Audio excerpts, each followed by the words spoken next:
A millionaire calls to fire his employee after days with no news, but the person who answers is her son, a crying 5-year-old boy, saying that his mother is bleeding and won't wake up. Upon rushing to the scene, the businessman finds a sight that will change his life forever. If this story interested you, don't forget to subscribe to our channel and tell us what city you're watching from. Let's continue. I promise this will be the best story you'll ever hear in your life. Monday morning arrived like any other in New York City. The city's typical grey sky stretched over the skyscrapers of the financial district, while millions of people rushed along the hurried sidewalks, each immersed in their own relentless routine. For Michael Taylor, it was just another Monday. Another day where numbers, meetings, and strategic decisions would fill every minute of his meticulously organized existence. At 42, Michael had built an empire in the real estate market. His company, Taylor Properties, was responsible for some of the most luxurious buildings in the city, imposing commercial towers, high-end residential condos, shopping centers that redefined entire areas of the city. Everything planned, calculated, executed with surgical precision. There was no room for error. There was no room for sentimentality. Sitting in his office on the 32nd floor of one of the buildings his company had erected on Park Avenue, Michael reviewed the financial reports from the last quarter. The numbers were excellent, as always. His secretary, Mrs. Carmen, a 60-year-old woman who had worked with him for over a decade, came in with his impeccably served breakfast. Toast, fresh orange juice, espresso, everything in the smallest detail, exactly as he liked it. Carmen was one of the few people who knew Michael beyond his professional facade. She knew that behind that rigid posture and calculating gaze was a man who had learned from a very young age not to trust anyone, not to depend on affection, to build emotional walls as high as the buildings he erected. But even she didn't dare cross certain lines. Michael Taylor was not a man for small talk or personal closeness. That morning, while signing contracts and approving projects, Michael remembered a pending issue. Angela, his housekeeper, had missed 3 days in a row without any explanation. Not a call, not a text. She had simply disappeared.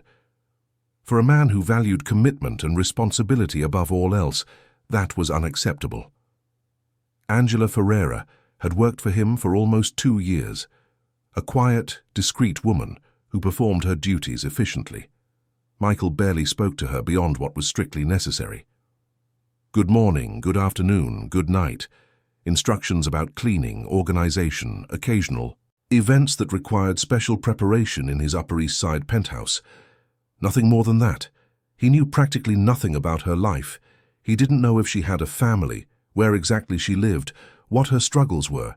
It wasn't his business, or at least that's what he had always thought. He decided it was time to resolve the situation. He picked up his phone and looked for her contact in his address book. 3 days of unexcused absence were enough for a dismissal. There was no room for excuses. Rules were rules. Discipline was discipline. He pressed the call button and waited, already mentally preparing the words he would say. He would be direct, professional, straightforward. He would thank her for her services, pay her severance, and close the matter. The phone rang once, twice, 3 times. Michael frowned, impatient. On the 4th ring, someone answered. But it wasn't Angela's voice. It was a child's voice, high-pitched, broken by sobs, a voice that trembled with fear and desperation. "Mister, my mommy won't wake up. Please help my mommy." Michael was paralyzed for a second. This wasn't in the script. It wasn't part of the plan. A boy, a crying child on the other end of the line. The voice sounded so small, so fragile, so scared. "What do you mean she won't wake up? Who is this?" Michael's voice came out harsher than he intended, but it was the only reaction he could muster in the face of the unexpected. "I'm Peter. Mommy is on the floor. She's not answering. There's blood on her mouth. She's really cold, mister. I'm scared." The child's words fell on Michael like a bucket of ice water. Blood. Cold. Not answering. The tone of desperation in that young voice hit him in a way no financial report or board meeting ever had. Something inside him, something that had been dormant for years, suddenly awoke. It was a feeling he hadn't experienced since childhood. Fear. Real, visceral, urgent fear. "Where are you?" What's the address? Tell me quickly. The boy tried to explain between sobs. Professor Castillo Street, number 347, apartment 21. It was in the Bronx, a distant and simple neighborhood, far from the world of luxury and comfort in which Michael lived. He jotted it down quickly, his heart racing in a way he couldn't control. Stay there. Don't. Leave your mother's side. I'm coming there now. Do you understand? I'm going to help you. He hung up the phone and jumped to his feet. He grabbed his car keys, his wallet, his phone. Mrs. Carmen appeared at the door, startled by his abrupt movement. Mr. Taylor, did something happen? Cancel all my meetings for today, all of them. I don't know when I'll be back. Before she could ask anything else, Michael was already running towards the elevator. His mind was working at maximum speed. He called 911 as he went down. He explained the situation, gave the address, requested urgency. The operator assured him an ambulance would be dispatched immediately. The New York traffic that morning was chaotic, as always. Michael drove his imported car through the crowded streets, feeling a growing anguish at every red light, every line of vehicles that blocked his progress. Normally he was a patient, calculating driver, but now was different. He honked, tried to weave through traffic, felt sweat trickling down his forehead. That boy's voice echoed in his mind. Mommy won't wake up, blood on her mouth, really cold. How did he not know anything? How had he not noticed? Something was wrong. 3 days of absence, 3 days in which that woman was probably in need of help, and he was only thinking about firing her for breach of contract. Guilt began to gnaw at him, a guilt that made no logical sense, but it was there, heavy, suffocating. Michael Taylor, the businessman who never let himself be shaken by emotions, was completely destabilized. It took him almost an hour to get to the Bronx. The neighborhood was simple, the streets narrow, the buildings old and without grand ornamentation. So different from the world of gleaming glass and concrete he inhabited. He parked his car in front of the 4-story building, a modest structure with worn paint and a rusty iron gate. He ran up the stairs. There was no elevator. The building smelled of dampness and home cooking. He reached the 2nd floor out of breath, his heart pounding like a drum. Apartment 21. He knocked on the door hard. Peter, open the door. It's me, the man from the phone. He heard small footsteps approaching. The door opened slowly, and Michael saw the boy for the first time. Peter had messy brown hair, big frightened eyes, tears streaming down his dirty face. He wore an old t-shirt and torn shorts, bare feet, trembling hands. She's in there, mister. Please help her. Michael entered the apartment. It was tiny, a living room that also served as a kitchen, 1 bedroom, 1 bathroom. The furniture was old, either donated or bought second-hand, but everything was organized, clean, cared for, with love. There were children's drawings taped to the refrigerator, photos of Peter and Angela together, smiling, hugging, a small shelf with children's books, and there on the bedroom floor was Angela, lying on her side, pale as wax, her lips stained with dried blood. She was wearing her work uniform, as if she had tried to leave for work and collapsed before she could. Her body was still, but she was still breathing. Shallow, weak, irregular breaths. Michael knelt beside her, panic taking over. He didn't know what to do. He had never been in a situation like this. He touched her wrist. It was cold. The pulse was faint, almost imperceptible. Angela was alive, but barely. The ambulance arrived minutes later, its siren cutting through the silence of the street. The paramedics rushed up, assessed the situation, and began emergency procedures. They put an oxygen mask on her, checked her vital signs, prepared the stretcher. Severe malnutrition, critical anemia, advanced dehydration. She needs to be hospitalized urgently, one of the paramedics said, his voice serious and concerned. Take her to the best hospital. I'll pay for everything, whatever is necessary, Michael said without hesitation. The paramedics exchanged surprised glances, but didn't question him. They carefully placed Angela on the stretcher and started down the stairs. Michael held Peter's hand, who watched everything in silence, his eyes wide with fear. Is she going to be okay? The boy, asked in a voice so low it was barely audible. "Yes, she is. I promise she's going to be okay." Michael didn't know where that certainty came from, that promise he was making to a child he barely knew, but something inside him had changed, something deep, irreversible. At the hospital, while Angela was rushed to the emergency room, Michael sat in the waiting room with Peter by his side. The boy clutched his hand tightly, as if it were the only solid thing in a collapsing world. Michael looked at those small hands holding his, and he felt something he hadn't felt in decades. A connection, a responsibility that went beyond contracts and obligations. A doctor came to speak with him after the initial assessments, Dr. Henry Adams, a middle-aged man with tired but compassionate eyes. "Mr. Taylor, the situation is serious. The patient presents with advanced tuberculosis, severe malnutrition, and critical anemia suggesting recurrent blood loss. We found signs of internal bleeding. She has been hiding these symptoms for a long time. We're giving her a blood transfusion and starting intensive antibiotic treatment. It's going to be a long recovery. Do whatever it takes. Money is not an issue." "There's one more thing," Dr. Adams continued, his voice lower. "We spoke with her briefly when she regained consciousness for a moment. We found out she had been selling blood plasma regularly. It was the only way she could find to pay the rent and buy food for her son. She hid her illness for fear of losing her job, for fear they would take her boy away." The doctor's words hit Michael like punches. Selling blood plasma, hiding her illness, afraid of losing her job. His job. All because he never asked, never cared, never saw beyond the surface. Does she have family? Anyone who can take care of the boy while she recovers? Apparently not. Only the child's biological father. But from what we understand, there's a complicated history. The boy showed a lot of fear when we mentioned contacting his father. Michael looked at Peter, who was huddled in the chair next to him, his eyes red from crying. A 5-year-old boy who had spent at least a full day alone, trying to care for his mother, not knowing what to do, terrified. A boy who had no one. "I'll take care of him while she recovers. I'll take care of him." The doctor raised his eyebrows, surprised. "Mr. Taylor, are you sure?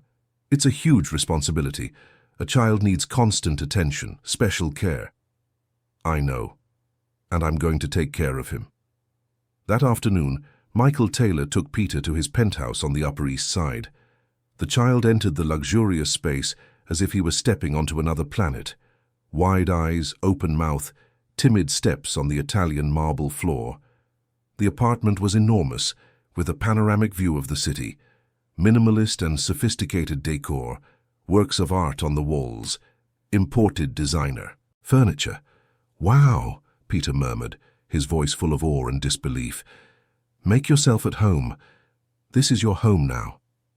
Peter looked at Michael with those big, scared eyes. "For real?" "For real." That night, while Peter slept in one of the guest rooms wrapped in soft sheets that were probably more expensive than anything he had ever owned, Michael stood on the balcony looking at the city lights. The view was magnificent. New York stretched as far as the eye could see, a sea of twinkling lights, illuminated buildings, constant movement. But for the first time in many years, Michael wasn't thinking about business, contracts, or profits. He was thinking about a 5-year-old boy who had almost lost his mother. He was thinking about a woman who sold her own blood plasma to survive. He was thinking about how he had lived all those years blind to the suffering around him, protected in his bubble of privilege and indifference. Something had changed, deeply, irreversibly, and Michael Taylor, the cold and calculating businessman, didn't yet know how much his life was about to transform. He couldn't imagine that this boy with frightened eyes would become the centerpiece of a journey. That would force him to confront who he really was and who he could become. The night wore on silently. Inside the apartment, Peter slept, clutching an old teddy bear he had brought from his former home. Outside, the city continued its frantic pace. And in the hospital, Angela fought for her life, surrounded by machines and medications, still unaware that her boss had become the guardian of her greatest treasure. The next morning brought challenges Michael had never imagined facing. Waking up a child, preparing a suitable breakfast for a 5-year-old, choosing clothes, brushing teeth. Simple things he had never done in his life. He called Mrs. Carmen for help. She arrived in minutes, her eyes wide at the situation. "Mr. Taylor, are you sure about what you're doing?" "No, Carmen, I'm not sure of anything, but it's what needs to be done." And so began a completely new routine. Peter would wake up scared in the middle of the night, calling for his mother. Michael would run to the room, turn on the light, hold the trembling little hand, and say that everything was okay, that his mommy would be better soon. The boy would cry softly, and Michael would sit there on the edge of the bed until he fell back asleep. During the day, he took Peter to visit Angela at the hospital. She was still very weak, connected to tubes and machines, but her eyes filled with tears every time she saw her son enter the room. Peter would run to the bed, climb up carefully, and nestle beside her. Angela would run her weak fingers through the boy's hair and whisper words of love and gratitude. Michael watched these scenes from a distance, feeling something strange grow inside his chest. It was tenderness. It was empathy. It was a human connection he had forgotten existed. The days passed, a week, 2 weeks. Peter began to adapt. He still asked about his mother every day, still woke up scared some nights, but slowly he got used to the new routine. He discovered the toys Michael bought. He discovered he liked watching cartoons on the huge television in the living room. He discovered that Michael made pancakes on Sunday mornings. And Michael, in turn, discovered something even more surprising. He discovered that he liked having that small, noisy presence at home. He liked hearing Peter's laughter, echoing through the empty hallways. He liked seeing the drawings the boy made and stuck on the refrigerator. He liked reading stories before bed and watching the little eyes slowly close as his voice lulled the child to sleep. But not all discoveries were sweet.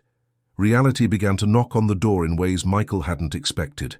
At the company, the whispers started. The partners questioned his decisions. Why was he leaving early? Why was he cancelling important meetings? Why was he so distracted? Richard Miller, his main partner and right-hand man in business, called a private meeting. Richard was a 45-year-old man, ambitious, strategic, obsessed with results. They had known each other for 15 years and had built the company together, but Richard had never been one to value feelings or personal matters. "Michael, we need to talk. Something is happening that's affecting your performance. The other partners are concerned. I'm concerned." "It's a temporary situation, Richard. It will resolve itself." "Temporary? You're taking care of your housekeeper's son. This is becoming gossip at the company, Michael. People are talking. They say you're losing focus, that you're getting too emotionally involved. This isn't good for the company's image." Those words should have provoked anger, but what Michael felt was pity. Pity for Richard. Pity for all those who saw humanity as a weakness. "The company is fine.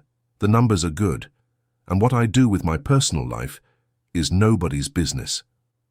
"Everything you do reflects on the company," Richard retorted, his voice hardening. "You are the face of this company, and now you're associating yourself with a situation that could be interpreted in damaging ways. Have you thought about that?" Michael stood up, facing his partner. "I have, and I've decided that some things are more important than image and reputation." He left the room, leaving Richard stunned. That was not an answer the old Michael Taylor would have given. The old Michael would have prioritized the company above all else. But something had changed, and there was no going back. The following weeks brought changes Michael had never imagined experiencing. His meticulously organized routine had been completely transformed by Peter's presence. The apartment that was once a sanctuary of silence and order now had toys scattered across the living room, children's drawings on the refrigerator, the sound of laughter and constant questions echoing through the rooms. Peter was a curious and intelligent child. He asked questions about everything. Why is the sky blue? Why are the buildings so tall? How do cars work?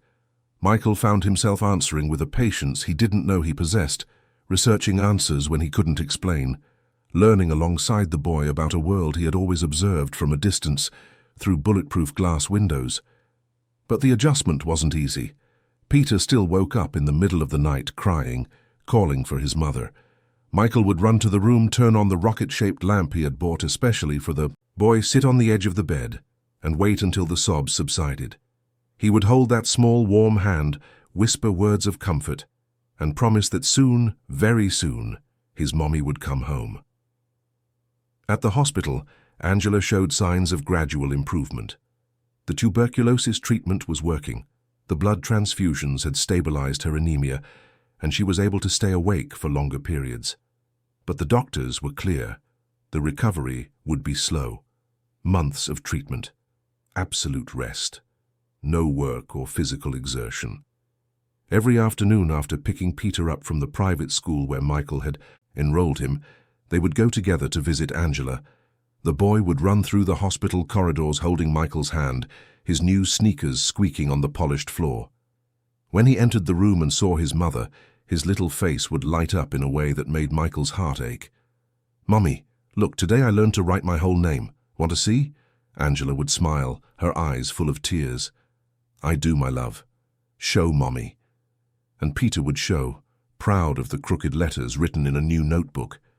Michael watched from a distance, leaning against the wall, seeing that pure and simple love between mother and son. Something inside him hurt, a good, strange pain he couldn't name. It was a longing for something he never had. It was envy of something he had always despised. It was a desire to be part of it.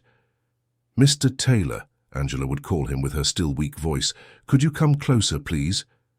He would approach, his steps hesitant, as if treading on sacred ground. Angela would extend her hand, and he would hold it gently, as if she might break. "I don't know how to thank you for everything you're doing. For me, for my son. I'll never be able to repay this debt." "It's not a debt, Angela, and you don't need to thank me. You need to take care of yourself and get well. We'll figure out the rest later." But she insisted on thanking him. Every visit was like that, words of gratitude interspersed with silent crying. And every time, Michael left that room feeling the weight of a guilt he didn't know how to carry. If only he had paid attention before, if he had asked, cared, noticed, maybe she wouldn't have reached that point. Maybe she wouldn't have needed to sell her own blood plasma to survive. Maybe. At the company, the situation was getting tense. Richard Miller hadn't given up his crusade against what he called Michael's emotional distraction. He would schedule unnecessary meetings at times he knew Michael needed to pick up Peter from school. He made subtle comments about commitment and professionalism. He would give meaningful looks when Michael left early. The other partners began to take sides. Some discreetly supported Richard, worried about the direction the company's leadership was taking. Others watched in silence, waiting to see which side would win. It was a veiled war, fought with glances, silences, and strategic decisions. One afternoon during a board meeting, Richard decided to bring the matter up directly. They were discussing expansion into upstate New York when he interrupted. "Before we continue, I think we need to address the elephant in the room. Michael, we all know you're going through a complicated personal situation, and we respect that, but we need to be sure it won't affect the business. This company is the result of years of hard work. We can't afford to lose focus now." Michael took a deep breath, controlling the irritation that was starting to boil. "What exactly are you suggesting, Richard?" "I'm suggesting that maybe it's time for you to delegate more. Let other people take on responsibilities while you resolve your personal issues. It's just a practical suggestion, no judgment." A lie, it was judgment.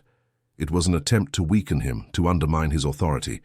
Michael knew Richard well enough to know when he was being manipulated. But before he could respond, Julian Carter, one of the minority partners, spoke up. "With all due respect, Richard, I think you're exaggerating. Michael has always been extremely competent. A personal situation doesn't change that. On the contrary, it shows he's human, that he has a heart. That's not a weakness." Richard turned to Julian with a cold smile. "No one is saying it's a weakness, Julian. But business requires focus, and focus requires sacrifices." "What kind of sacrifices? Ignoring a 5-year-old boy who needs help? Pretending the people around us don't exist?" Michael said, his voice controlled but charged with emotion. "If that's the kind of sacrifice you expect from me, Richard, then maybe we have different values." The silence that followed was heavy. Everyone present felt the gravity of the moment. A line was being drawn. Sides were being chosen. The meeting ended on a tense note. Michael went home early, his head spinning. Peter was in the living room doing homework with Mrs. Carman, who had become a constant presence, helping with the child whenever possible. Seeing Michael arrive, the boy dropped his pencil and ran to him. "Uncle Michael, look what I drew today." Uncle Michael. That form of address had emerged naturally. Peter didn't call him Dad, and Michael hadn't dared to suggest it. But Uncle seemed to work. It was affectionate, without being invasive. It was close without replacing anyone. Michael took the drawing. It was a colorful house with 3 people holding hands, a woman, a man, and a small child. Flowers all around, a yellow sun in the sky, vibrant, happy colors. "Who are these people?" Michael asked, already knowing the answer but wanting to hear it. "It's Mommy, me, and you, our family." Those words hit Michael with a force that left him breathless. Family. When was the last time he had felt part of a family? His parents had been absent, distant, raised by nannies and boarding schools. He had learned early on that affection was fragile, that you couldn't trust emotional ties. But here was a 5-year-old boy, drawing a family with him in it, including him, accepting him. "It's a very beautiful family, Peter. The most beautiful I've ever seen." That night, after Peter fell asleep, Michael stood on the balcony looking at the city. The therapist he had started seeing in recent weeks had said something that kept echoing in his mind. "Michael, you've spent your whole life building walls to protect yourself, but the walls that protect us also imprison us. Maybe it's time to let someone in. Let someone in." What a terrifying and liberating concept at the same time. Michael had spent decades shielding himself, closing himself off, believing that emotional independence was synonymous with strength. But now, with Peter there, with those daily visits to the hospital, with the responsibility of caring for someone other than himself, he was beginning to understand that true strength might be in allowing himself to be vulnerable. Over the weekend, he decided to do something special. He took Peter to Central Park. It was a sunny Saturday, a rarity in the city. Families filled. The lawns, children ran. Kites colored the sky. Peter was amazed. "Can I run, Uncle Michael?" "Yes, you can. Go." And the boy ran. He ran as children run, with that carefree freedom, arms outstretched, laughing loudly. Michael followed him from a distance, filming with his phone, smiling in a way he didn't know he was capable of. Other families looked on and smiled too. Some waved. It was a world Michael had never experienced, a world of simplicity, of small pleasures, of everyday joys. They bought popcorn. They fed the ducks at the pond. They had an impromptu picnic on the grass. Peter talked about school, about the new friends he had made, about the teacher who was nice but sometimes strict. Michael listened with genuine attention, asking questions, laughing at the childish stories, feeling part of something bigger than himself. On the way back, Peter fell asleep in the car. Michael looked in the rearview mirror at that serene little face, the mouth slightly open, the cheeks flushed from running and playing.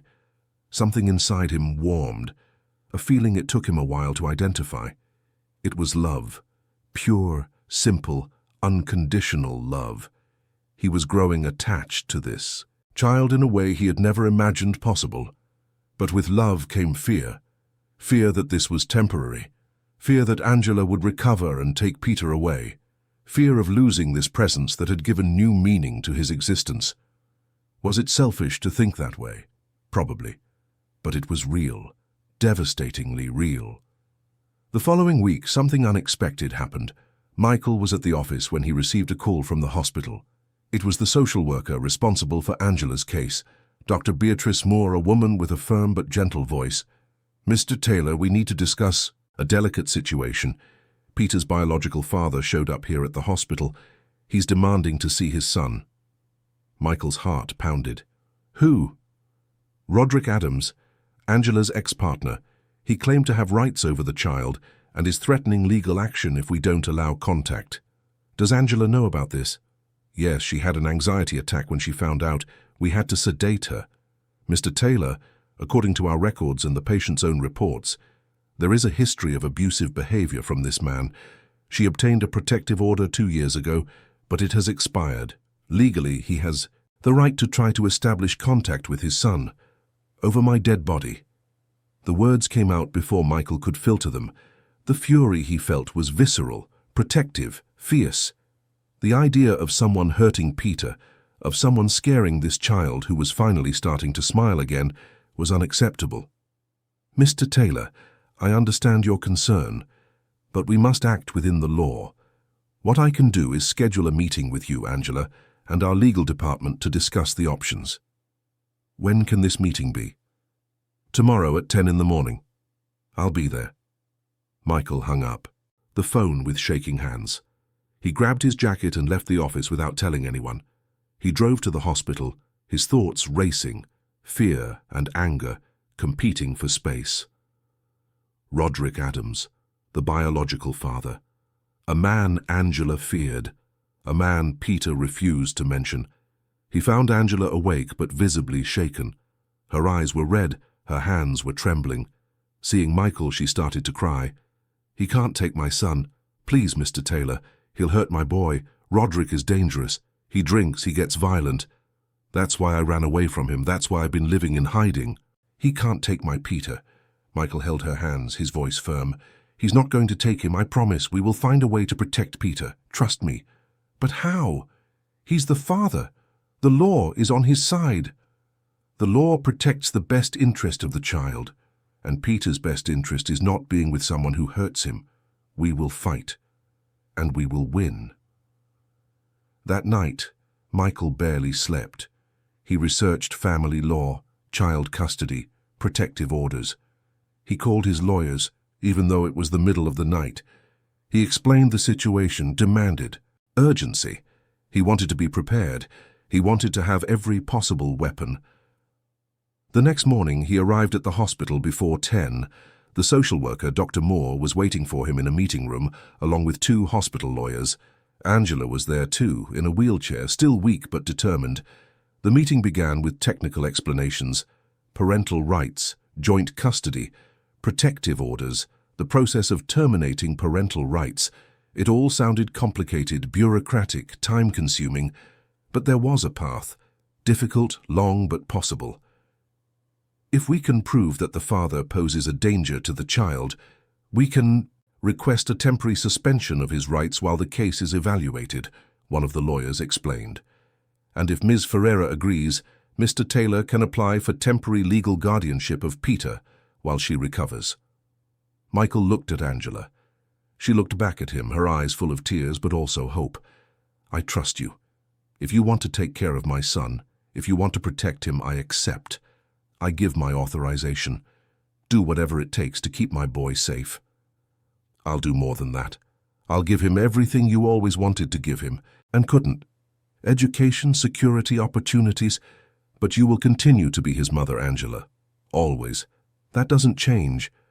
We're going to be a family. A different kind of family, but a real family.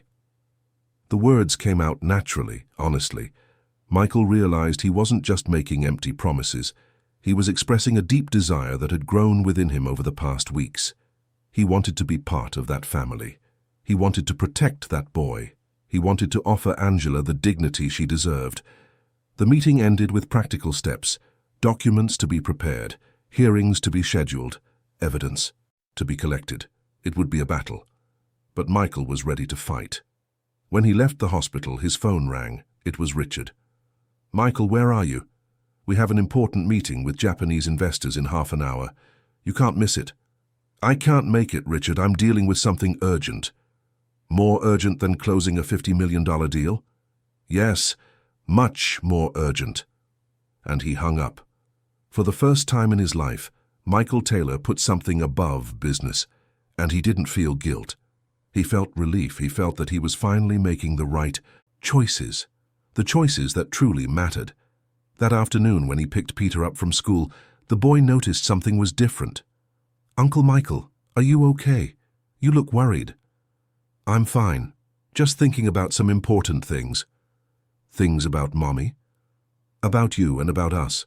Peter, would you like to keep living with me even after your mom gets better? The boy looked at him with those big, sincere eyes. Can I?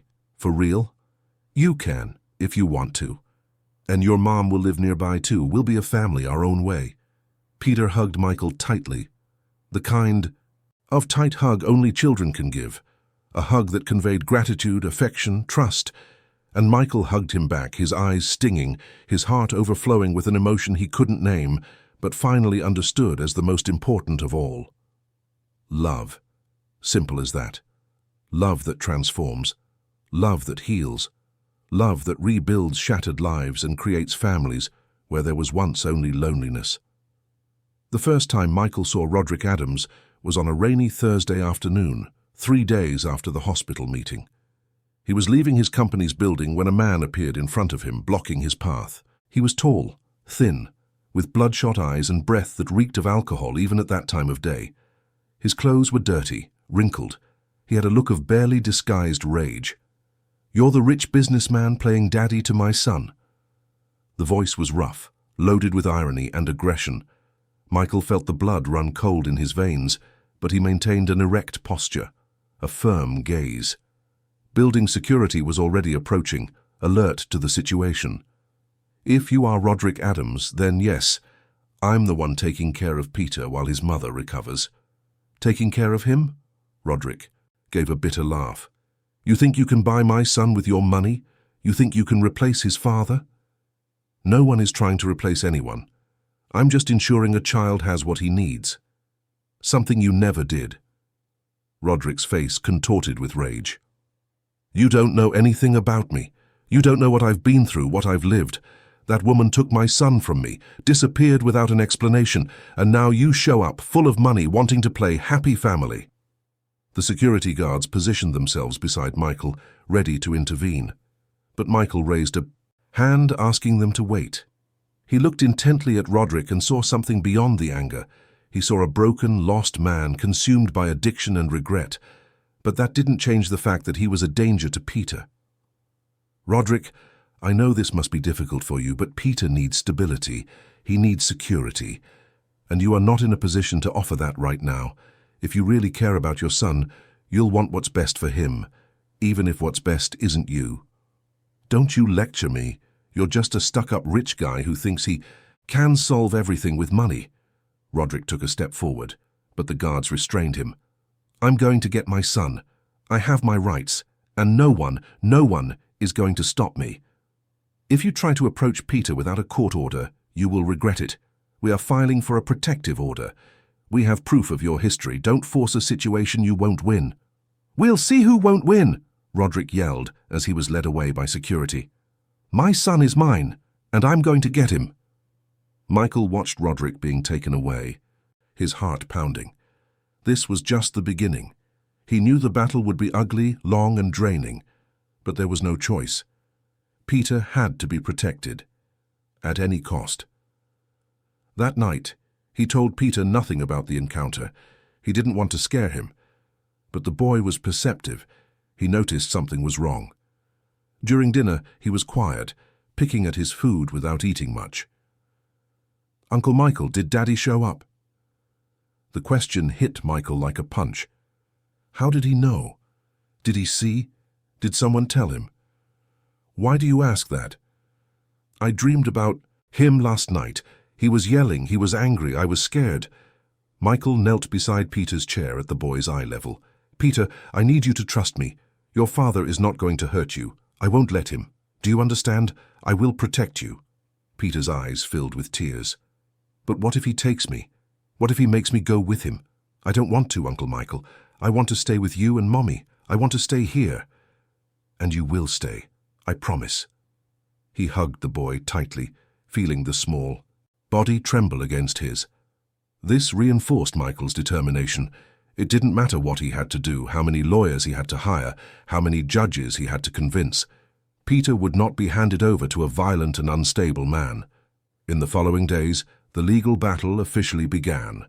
Michael's lawyers filed for temporary custody, attaching Angela's medical reports, her testimony about the history of violence, old police records, anything that could strengthen the case. The social worker, Dr. Moore, was crucial, providing detailed reports on the conditions Peter lived in before and how he was developing now. But Roderick didn't give up. He got a public defender, a woman named Frances Lopez, known for being combative and taking on difficult cases. She began to build a narrative where Roderick was the victim, a father unjustly separated from his son, a man who deserved a second chance. The media started to take an interest in the case. After all, it was a story with all the elements that sell: a rich businessman, a poor housekeeper, a vulnerable child, a biological father fighting for his rights. Articles began to appear on tabloid websites. Businessman tries to buy child, rich man prevents biological father from seeing son. Public opinion was divided. At the company, the situation worsened. Richard used the media exposure as ammunition. He called an extraordinary meeting of the board of directors without notifying Michael beforehand. When Michael arrived, he walked into an ambush. All the main partners were there, and the agenda was clear: to evaluate Michael's ability to continue leading the company. "Gentlemen," Richard began with false cordiality, "thank you for being here. I know this is a delicate situation, but we need to address the elephant in the room. Our majority partner is involved in a complicated legal situation that is generating negative exposure for the company. Clients are asking questions. Investors are concerned. We need to make a decision." Michael felt the anger boil, but he controlled himself. "What kind of decision are you suggesting, Richard?" "I'm suggesting you take a temporary leave of absence. Let me and Julian manage things until this situation is resolved. It's better for everyone, including you, so you can focus on resolving your personal problems. This is a coup. You're using my personal situation to try to oust me from the company." "It's not personal, Michael. It's business. And business requires tough decisions." Julian Carter, who had always been a discreet ally of Michael's, spoke up. "With all due respect, Richard, I think you're overreacting. The exposure is temporary, and frankly, I think Michael's actions show character. He's helping a child. That shouldn't be seen as a negative." "Character doesn't pay dividends," Richard retorted. "We need to be practical." The vote was close. 3 in favor of Michael staying, 2 in favor of the leave of absence proposed by Richard, 1 abstention. Michael would remain in charge, but the situation was far from resolved. Richard had shown his claws. The war was declared. When he left that meeting, Michael realized he was fighting on 2 fronts, at the company and in court, and both demanded all his energy, all his strategic ability. But he would not give up. He couldn't, not after everything. The first court hearing was scheduled for a Tuesday, 3 weeks after the initial confrontation with Roderick. Michael arrived at the courthouse early, accompanied by a team of 3 lawyers. He wore an impeccable suit, a confident posture. But inside he was nervous. He had never been in a courtroom before except for business matters. This was different. Personal, important in a way contracts never were. Angela was there too, still fragile but determined. She had been discharged from the hospital the previous week and was staying in an apartment Michael had rented for her near his penthouse. She wore simple but dignified clothes, her hair tied back, her hands clasped nervously in her lap. "It's going to be okay," Michael whispered to her. "Trust the lawyers. Trust me." "I do, Mr. Taylor. God knows I do." Roderick arrived minutes later, accompanied by his defender, Frances Lopez. He was more presentable than at their previous encounter, clearly coached by his lawyer. A borrowed suit, a haircut, a clean shave, but his eyes still carried that barely disguised rage. The judge presiding over the case was Judge Helen Novak, a woman in her early 50s, known for being strict but fair. She listened to the arguments from both sides attentively. Roderick's defender constructed an emotional speech about fatherhood, second chances, inalienable rights. Michael's lawyers countered with facts, evidence, medical and psychological reports. The most tense moment was when the judge asked to hear Angela's testimony. She stood up, trembling, but when she began to speak, her voice was firm. "I ran away from Roderick because he drank and became violent. He would break things, he would scream at Peter. Once he threw a bottle that almost hit the boy's head. I couldn't take it anymore. I took my son and left in the middle of the night. I lived in hiding for years, afraid he would find us. And now that I've finally found people who help us, who care for us with love and respect, he shows up wanting to take my son. It's not love. Its wounded pride, its anger at having lost control. The silence that followed was thick. The judge wrote something on her papers and then looked at Roderick. "Mr. Adams, what do you have to say about these accusations?" Roderick stood up, his hands shaking. "I drank, yes. I made mistakes. But I've changed. I'm trying to change. I just want a chance to be a real father, to show that I can take care of my son." The judge sighed. "Mr. Adams, I understand your desire, but my duty is to protect the best interest of the child, and based on the evidence presented, I am not convinced that you offer a safe environment at this time. Therefore, I grant temporary custody to Mr. Michael Taylor, with supervision from a social worker. You may have supervised visits with your son in a controlled environment if you demonstrate that you are following treatment for substance abuse and anger management. Otherwise, your paternal rights may be re-evaluated permanently." "This is an injustice," Roderick yelled, but he was restrained by his lawyer. "The decision is made. Next hearing in 60 days for re-evaluation." The judge banged her gavel. Michael felt immense relief, but he knew this was only a temporary victory. Roderick wouldn't give up easily, and the battle was far from over. Outside the courthouse, the media was waiting for them. Cameras, microphones, questions shouted from all sides. "Mr. Taylor, is it true you offered the biological father money?" "Mr. Taylor, what is your relationship with the child's mother?" "Mr. Taylor, are you trying to buy a son?" Michael stopped, took a deep breath, and decided to speak. "I am not buying anyone. I am protecting a child who needs help. I am offering what any decent human being should offer: support, care, dignity. If that bothers someone, the problem isn't mine. It's a society that prefers to judge rather than help." The words came out firm, honest, and in that moment Michael no longer cared what they thought. He didn't care about the company's image, the partner's opinions, the sensationalist headlines. He only cared about a 5-year-old boy waiting for him at home, who trusted him, who called him uncle with genuine affection. When he got home that afternoon, Peter ran to him as he always did. "Uncle Michael, you took so long." "Sorry, little guy, I had to take care of some important things." "Things about me? About us? About our family?" "And did it work out?" "It did. It worked out very well." He hugged the boy, closed his eyes, and silently thanked God for being able to protect him. At least for now. He knew the fight would continue. Roderick would appeal. The media would continue to speculate. Richard would continue to sabotage him at the company. But none of that really mattered. What mattered was right there, in his arms. A child who could finally smile without fear. That night, after Peter fell asleep, Michael met with Angela in the living room. She had come over for dinner, a routine they were establishing, eating together, talking, creating that sense of family they all craved. "Mr. Taylor, I don't know how to thank you enough." "Angela, how many times do I have to ask you to stop thanking me? You and Peter changed my life. I'm the one who should be thanking you." She smiled, her eyes misty. "You know, I was always afraid that Peter would grow up without chances, without an education, without a future.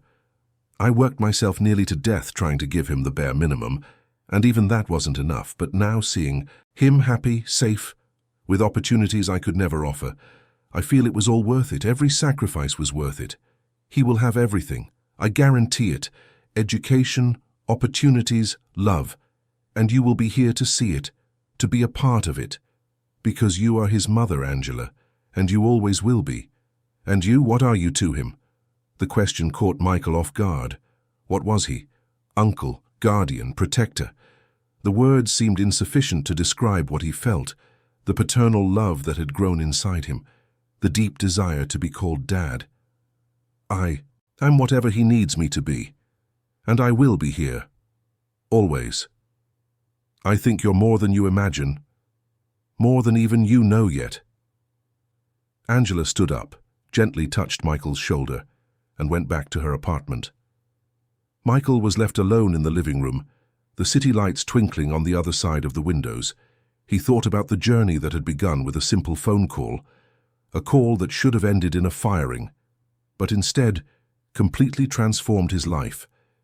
He thought about the challenges still to come, the future hearings, the clashes at the company, the media, public opinion. It all seemed daunting and uncertain, but for the first time in his life, Michael felt he was on the right path. He was fighting for something that truly mattered. He was being who he was always meant to be.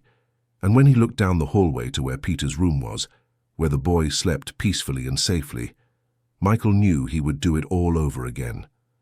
1,000 times, without hesitation.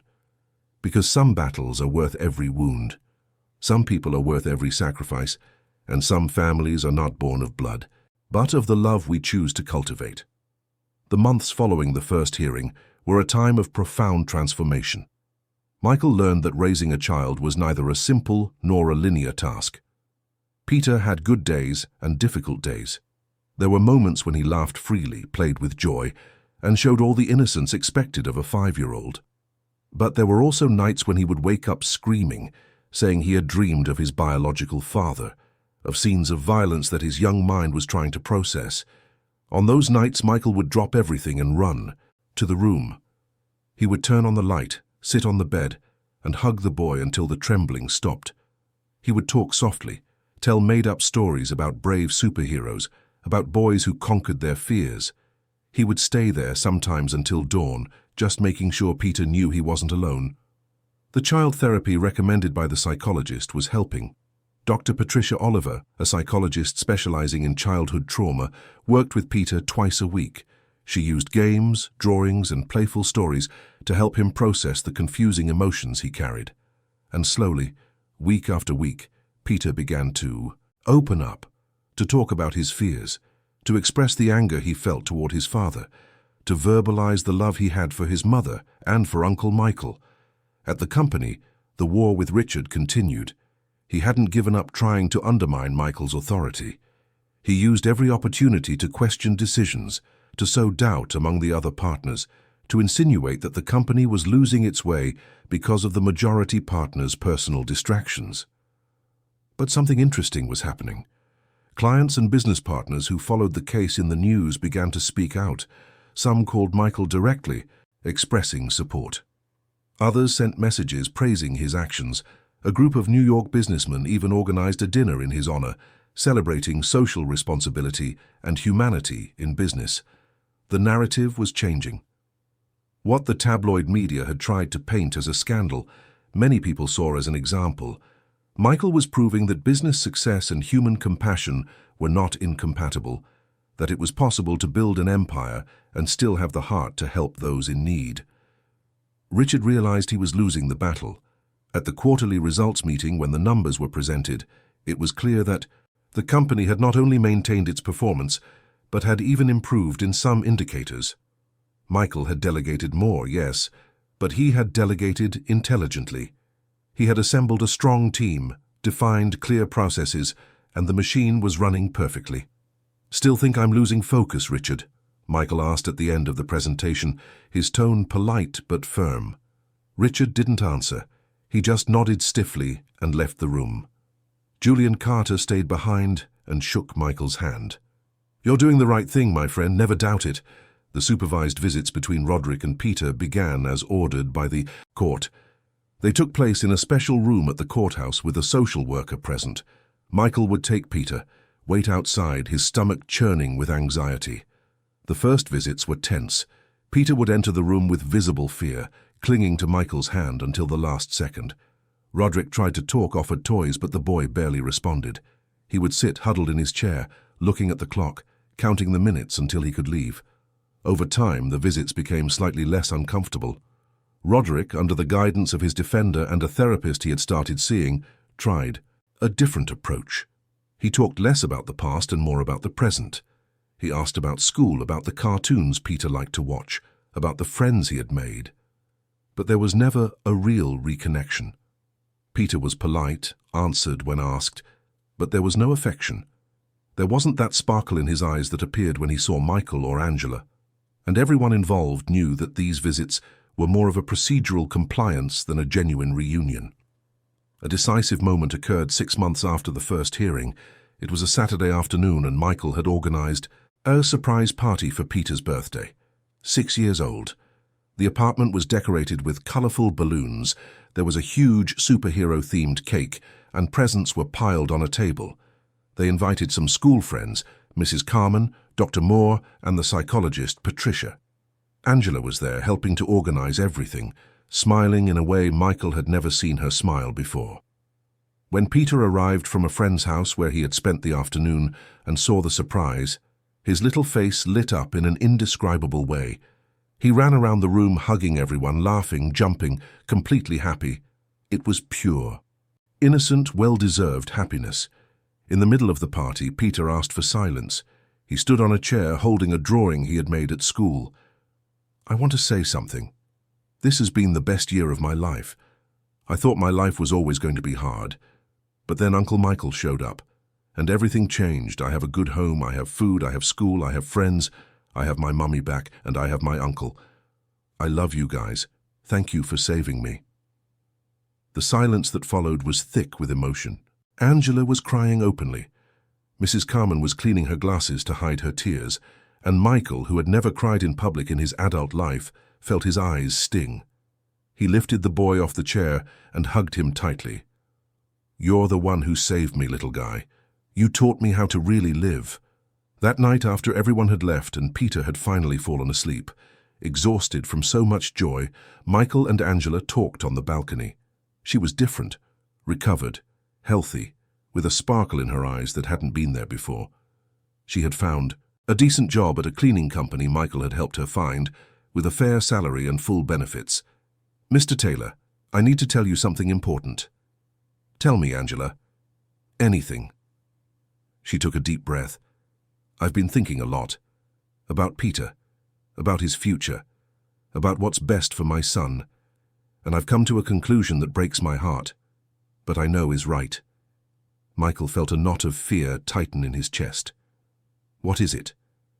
"I want you to officially adopt Peter. I want you to be his real legal father. I'll still be his mother. I'll still be present, but I want him to have your last name, your rights, your complete protection." The words hit Michael with overwhelming emotional force. "Angela, are you sure? That's a huge decision." "I am. Absolutely. You've given my son everything I ever dreamed of giving him and never could. Security, a future, true love. I see the way he looks at you. I see how he trusts you, how he loves you. You are his father in every way but on paper. It's time to make it official. And won't you feel like you're losing? You? Him? No, because I know I'll be present. I know you include me. I know Peter will always know who I am. But I also know he deserves to have a real father, a father who protects him. And that father is you." Michael hugged Angela, both of them crying. It was a moment of renunciation and surrender on her part, a gesture of pure maternal love, putting her son's needs above her own ego. And for Michael, it was the realization of a desire that had been growing silently, but that he had never dared to verbalize to be. To a father, officially, legally, completely. The adoption process began the following week. With Angela's consent and Roderick's documented history, the lawyers assured them it would be a faster process than usual. Still, there was bureaucracy, paperwork, evaluations, interviews with social workers, home visits. During this period, something surprising happened. Roderick gave up. He appeared at a hearing accompanied only by his defender and announced that he was relinquishing his paternal rights. "I don't want to fight anymore. I'm not fit to be a father. Maybe I never was. The boy is better off without me. Leave him in peace." Some speculated that he had been pressured, that he had received money to give up. But the truth was simpler and sadder. Roderick had finally admitted to himself that he couldn't change, that his addictions were stronger, that his anger was uncontrollable, and that Peter deserved more than he could offer. Judge Helen Novak, the same judge who had followed the case from the beginning, banged her gavel for the final time 3 months later. "I grant the adoption of Peter Ferreira by Mr. Michael Taylor. As of today, the child will be known as Peter Ferreira Taylor, with all the rights and responsibilities of this filiation. Congratulations to the new family. The courtroom erupted in applause. Angela was crying. Mrs. Carmen was crying. The social worker, Beatrice, was crying. And Michael, holding Peter in his arms, felt a happiness so intense it was physically painful. Peter hugged him around the neck, whispering in his ear, "Are you my real dad now?" "I always was, son. I always was." The news made waves, but this time the media covered it differently.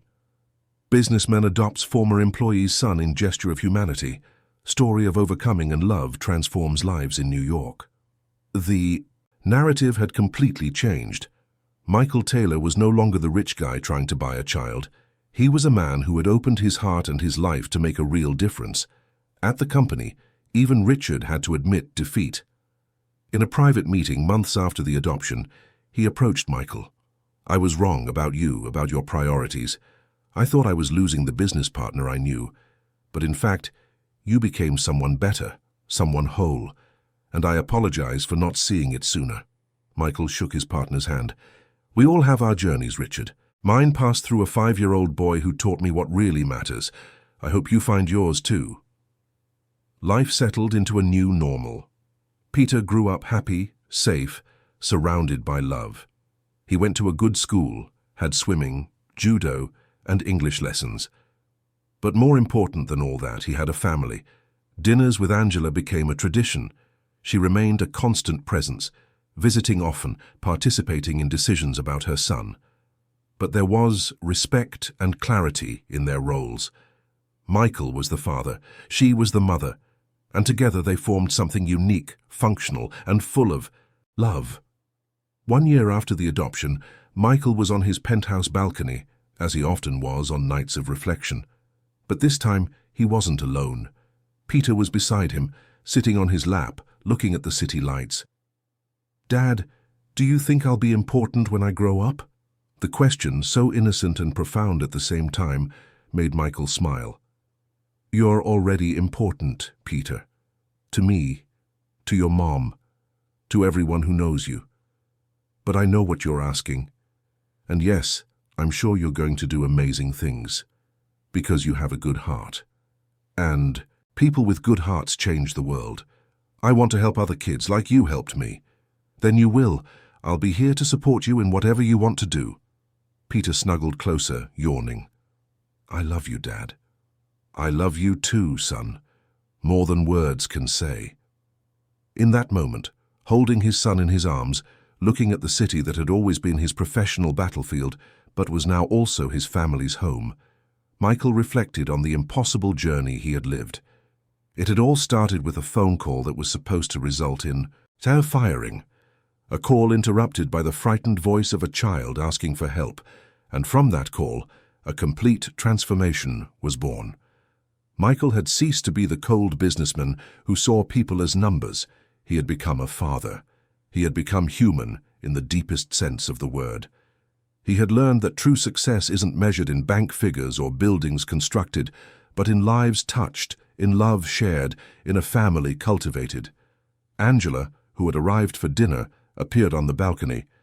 She saw the father and son embracing and smiled with that peaceful expression only mothers have when they see their children truly happy. "Are you two going to stay out there all night? Dinner's ready." "We're coming," Michael replied. He stood up with Peter in his arms, the boy already half asleep.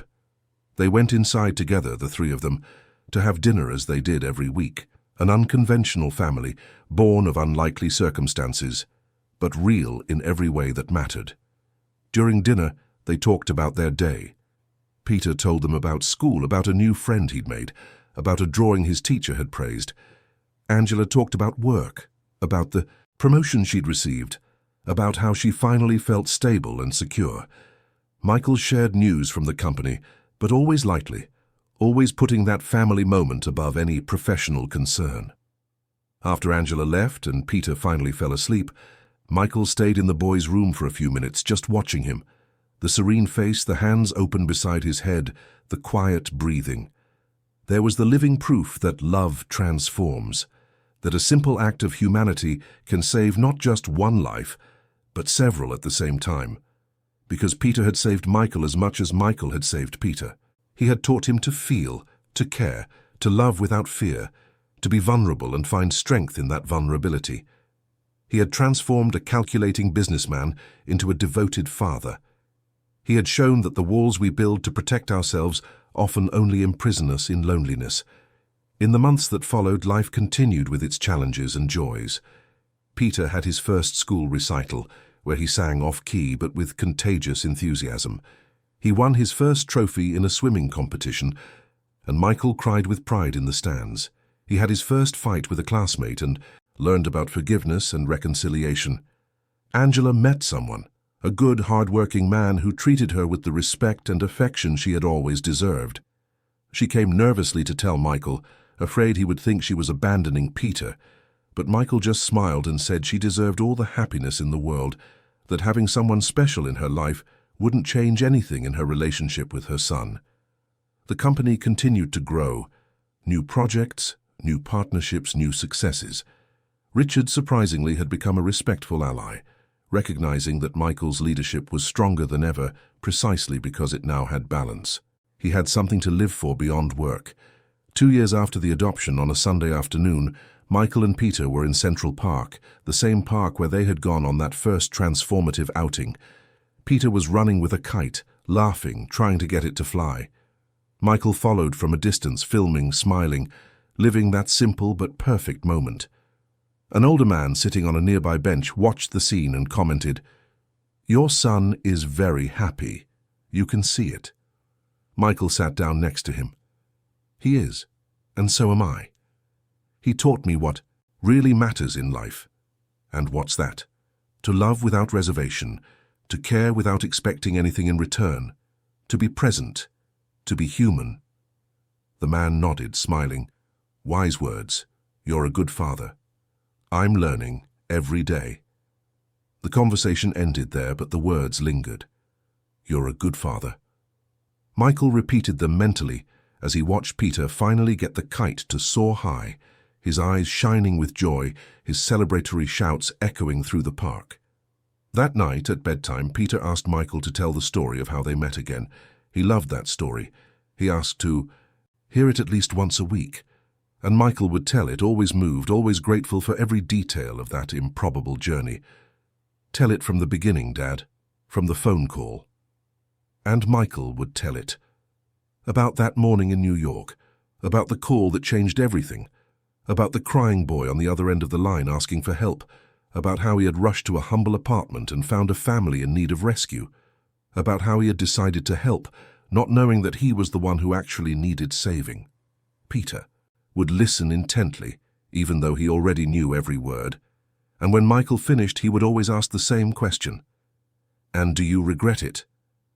The answer was always the same. "Never. Not for a second. You are the best thing that ever happened to me." Peter would hug his father, snuggle in and close his eyes. "I love you too, Dad. Forever." "Forever," Michael would repeat, kissing his son's forehead. And so, in that penthouse on the Upper East Side, in that giant and chaotic city that was New York, a family continued its journey. It was not a traditional family. It didn't follow conventional standards. But it was real, it was strong. It was built on a foundation of genuine love, mutual respect, and conscious choices. Michael Taylor, once known only as the cold and calculating businessman, was now recognized as a father, an example of transformation, a living testament that it's never too late to change, that a closed heart can open, that love can be born in the most unlikely places and in the most unexpected ways. And Peter Ferreira Taylor, the boy who had almost lost everything, now had everything that truly mattered. He had a mother who loved him unconditionally. He had a father who chose to love him. He had security, opportunities, a future, but most importantly, he had belonging. He had a home. He had a family. The years would continue to pass. Peter would grow up, become a teenager, then an adult. He would face challenges, make his own decisions, build his own path. But he would always know, deep in his heart, that he was loved, that he had a place to return to, that he was not alone.